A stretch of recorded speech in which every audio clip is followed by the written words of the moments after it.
Welcome to this explainer. I am your guide today, the cynical celestial spirit of negation. We're going to dive into a comparative mythology lecture that's, well, a little darker than you might be used to. We're tracking a mythic fable all about the psychological journey of shadow integration. You know, mortals, it is endlessly fascinating for me to watch you all scurry about in your carefully constructed realities. But what actually happens when someone just decides to climb out?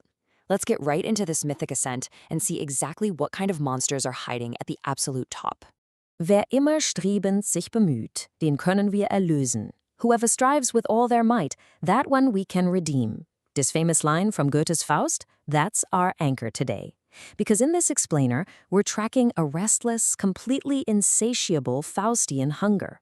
It's the kind of drive that pushes a mere mortal, a lowly jester of all things, to completely abandon the cozy, predictable comforts of human society. And for what?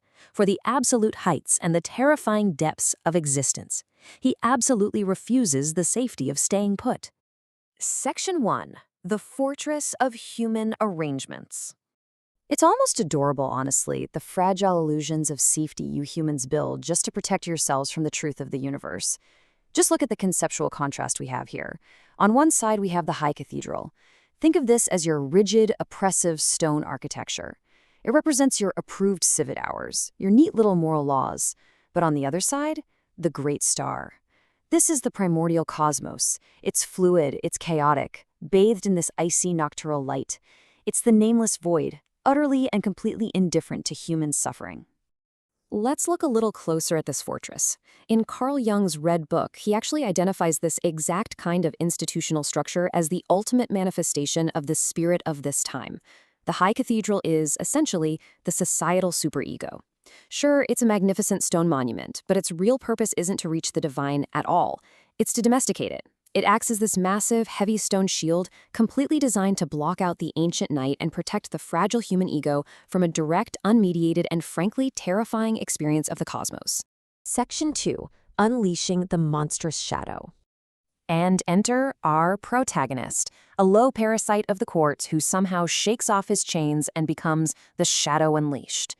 If we map out this psychological fable, we see the foundation is the cathedral, the societal superego. Those are the rigid moral laws built for the sole purpose of hiding the dark.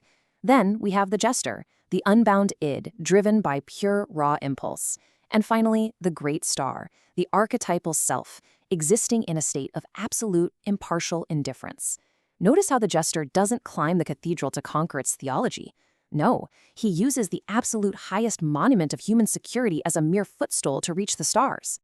Carl Jung makes a really fascinating point here. He notes that to actually find the spirit of the depths, a person must be willing to appear completely mad, monstrous, and even criminal to the institutional church. The true source of cosmic energy, it isn't found in your careful arrangements or the polite theology of your institutions. The source is older than any of that. Because of this, the jester's climb up the outside of the castle walls isn't just some athletic feat. It is a literal trespass against theological architecture. It's an act of profound spiritual rebellion. Section 3. Restless Faustian Striving. To really understand why he climbs, we have to look at the engine that's driving him upward. This isn't just a prank or mere mockery. It's a complete Nietzschean metamorphosis. Step 1 is the wager. That's the transactional logic of your everyday world. Step 2 is the frenzy. Here, the jester absolutely shatters that wager, completely consumed by an evolutionary Faustian hunger for meaning that the kingdom just cannot satisfy. And finally, step 3, the instrument. He transcends his role as a buffoon, becoming a pure conduit for cosmic forces. This leads to the total dissolution of his own human agency. And this brings us to Amor Fati, the love of fate. The jester is no longer choosing to climb. The music of the source is vibrating right through his bones, pulling him up the cold stone spine of the cathedral like iron filings to a giant magnet. He climbs because his very nature absolutely demands it. And in doing so, he steps entirely out of human morality. He fully surrenders to this relentless drive, abandoning the world of arrangements forever. Section 4. Shedding the Human Skin. As he scales these impossible heights, the air grows thin and his persona begins to crack. Let's step inside his mind for a second. The stone is freezing against my hands, but I can't stop. The music, it's vibrating deep in the marrow of my bones. I thought I was stealing a secret, but the secret is stealing me. I'm no longer choosing to climb this, I am the instrument.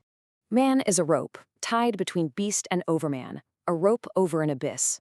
I can feel the abyss right beneath my feet now. The safety of the cathedral is entirely gone. The laws, the king, the priests, from up here, they just look like tiny insects hoarding their little illusions. I am crossing the ultimate void. The terror is absolute, but so is the awe. The silence up here, it's calling to me. It has a name older than words. The icy light of the star is tearing away my clothes, my skin, my memories. My whole identity is just melting into the night. I am shedding the Jester completely to finally touch the origin of all things.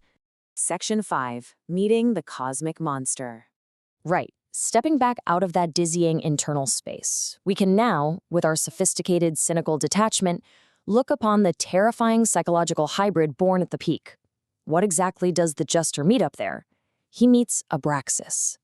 In Jung's Red Book, Abraxas is a deity that sits higher than both God and the devil. It is the primordial psyche, and it is entirely terrifying to the modern ego precisely because it does not choose sides. It shines on the bloody tyrant and the weeping saint with the exact same equal brilliance. This great star perfectly mirrors Friedrich Nietzsche's concept of the monster of energy. Just look at its nature. It is a sea of forces flowing and rushing together, without any beginning or end. It shines with precise impartiality on both the noble and the ignoble. It absolutely refuses to validate human concepts of justice. And it illuminates without any agenda whatsoever. Compare this nocturnal, chaotic star with the safe, logical, Apollo-ruled sun of your daytime. The star, it doesn't care about your spreadsheets, your laws, or your precious morality. So the crucial takeaway here is this brilliant psychological maneuver, an inverted catabasis. Instead of descending down into the underworld, the shadow climbs upward through the conscious mind. The highest becomes totally identical with the lowest. The Jester, who was once just a lowly parasite mocked by the court, becomes the high priest of the cosmos. Why? Because he was the only one fluid and unrestrained enough to actually climb. The integration of this shadow completely annihilates the modern ego's desperate illusions of classification and order. Well, we've reached the summit of our explainer today. We've seen the fortress, the unleashed shadow, the Faustian striving, and the total dissolution of the self right into the cosmic night.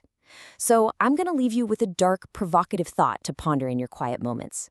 When you finally look past your own carefully constructed world of arrangements, your rules, your safety, your little moral fortresses, are you truly prepared to meet the ancient, uncaring brilliance of the star? Think about it. I'll see you next time.